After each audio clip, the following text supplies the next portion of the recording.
Hi, I'm Chelsea. I'm the Education and Events Coordinator at GASP, and today I'm going to be looking for ozone-sensitive plants. So when most people think of ozone, they think of the ozone layer. That's a naturally occurring layer of the atmosphere, and it helps protect us from the sun's radiation, so it's a good thing. Down here, ozone is a human-made pollutant. It is created whenever different chemicals mix in the presence of heat and sunlight, and so it's often a lot worse in the summer because that's when it's warm and sunny.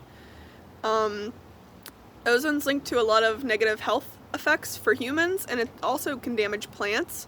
And so if it damages a plant, usually you can tell because they've got a lot of little stipply burn marks on their leaves. And some plants are more sensitive to ozone than others. And so the thought is, if you go out during the summer, you look at these plants, you can tell a little bit about how high ozone levels were based on how damaged the plant's leaves are. And so we're going to be looking for these different plants today. It's a little bit too early in the season for this to really be like a true test. A lot of the leaves that are out now are just barely newly forming, and also it hasn't been that warm or sunny yet, and so ozone levels are still not as high as they will be later.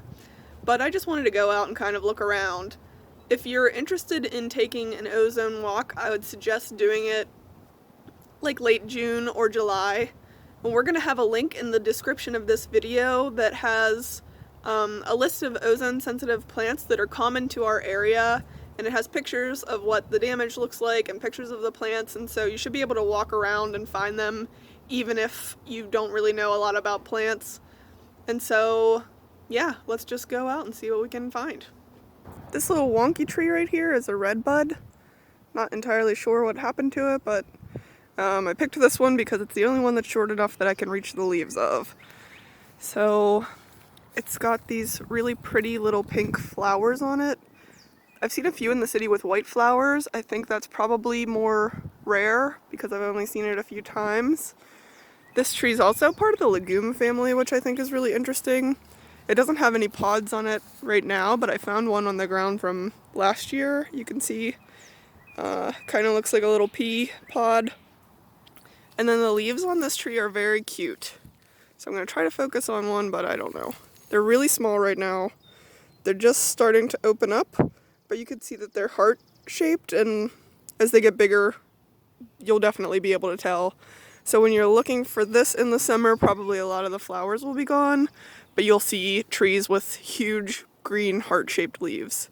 And fun fact, this is my absolute favorite kind of tree, so appreciate it. I found another ozone-sensitive plant. This one's called Mugwort. It's this lacy stuff right here. You could tell it's mugwort because it's really lacy. If you flip it over, it's very silvery underneath. And then if you rip a piece of it off and kind of rub it in your fingers like this and smell it, it has a super distinct smell. I think this is more kind of like a weed. I don't think that it's invasive, but it grows kind of along disturbed areas like roads and park trails. And Google says that it was used medicinally in medieval times. I guess people stuffed their shoes with it. But it has a really weird smell, so I can't imagine that that would do anything other than make their feet smell weirder than they might have already smelled. This is a black cherry tree. You can tell because of its bark. It's supposed to look like burnt potato chips, and they say BC for black cherry and for burnt chips. This is supposed to be an ozone indicator species, but they're super duper tall and their leaves are really tiny, and so basically you're never going to be able to tell. I just like this tree, so I figured I would show you. This is a tree called a tulip poplar. They get super big, so I came to Westinghouse Park specifically so I could get one that I could reach the leaves of. Ugh. These are what the leaves look like. They're a really weird, interesting shape. And these trees are called tulip poplars because they get a big flower on them that looks just like a tulip sitting on top of the branch. This is a good tree to look at whenever we're talking about ozone plants, because not only is it especially sensitive to ozone, but it also is prone to a pest called weevils. And so if you were taking an ozone plant walk and you came across this tree and you didn't know any better, you would look at the leaves and think, oh my gosh, there's so many holes in here, the ozone must be terrible. When in reality, it's just a bunch of bugs eating holes in the plants.